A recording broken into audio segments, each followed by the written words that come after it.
Hi, in this video, we'll continue to introduce the capital asset pricing model, or the CAPM. So CAPM is expressed as the expected return for any risky asset K is equal to RF, the risk-free rate, plus beta K times the market premium here. So beta here is going to be the regression coefficient, or the covariance between the returns of your risky asset and the market divided by the variance of the market. Okay, so since it's going to be a linear relationship, we can always draw it on a graph. So using the beta as the horizontal axis and the return as the vertical axis, we can draw the CAPM out on the graph. Okay, so we only need 2 points here. Need 2 points here. Okay, so the first one being if beta is 0. Okay, so if this is 0, then we don't have this term here, and we're only left with the RF, or the risk-free rate here. So we'll start here. So what's the intuition behind behind beta being 0? Okay, so if beta is 0, then our portfolio at hand has no correlation whatsoever with the market risk premium. So it's not bearing any market risk. So we shouldn't be compensated anything higher than the risk-free rate, right? So it's just risk-free rate itself. So we'll start at this point. Okay, so the next point being if I have beta of 1 here. So if beta k here is 1, then the RF will be cancelled out. So if I have RF here and 1 times the minus RF, then both will cancel themselves out. And I'll be left with just 1 times RM here, which is RM itself. Okay, so I'll have 2 points here, 1 here, that's the bottom here, and then here. So let's just connect these two dots. So this straight line is sometimes called the security market line. Security market line. Okay, or the SML here.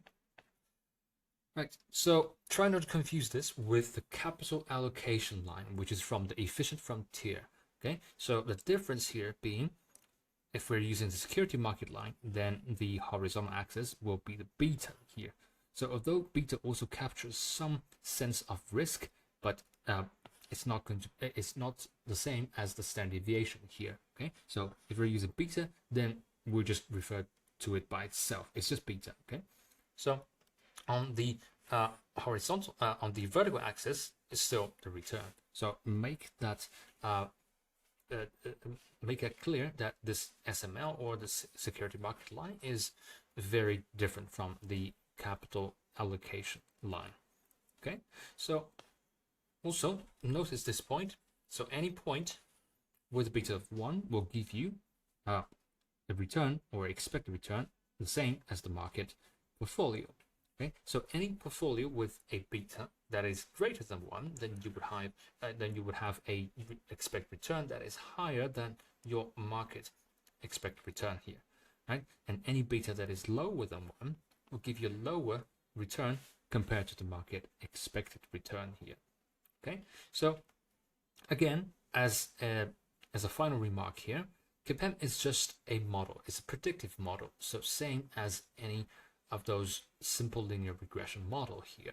So it's not that the return for any stocks or any risky assets in this market must follow CAPM's prediction, right? It could be right, it could be wrong, and more wrong than right in most cases, you would argue, right? But still, it provides us with a basis for analysis here to calculate the cost of capital, or the expected return for any risky assets or any stocks in the market.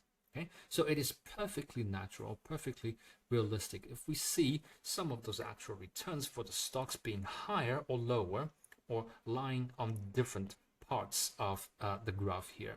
Okay, so this requires a bit of empirical research here. So if we can pull the data from historical events or historical data, or the historical returns of any assets in any markets, then we can plot the line here, or we can plot all the returns, so they will be scattered around the line somewhere. And then our security market line, or the CAPM, is going to be the line of best fit. Okay, so basically, it's again a simple linear regression for the beta and the expected return.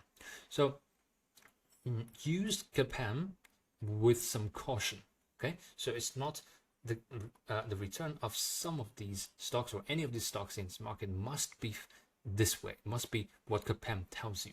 Okay, so CAPM gives you a bit of basis for your comparisons. It's not the universal model. It's not the only model that explains the relationship between the risk exposure and your expected return. Okay, and we'll introduce some of these alternative models in the next video, and I'll see you there.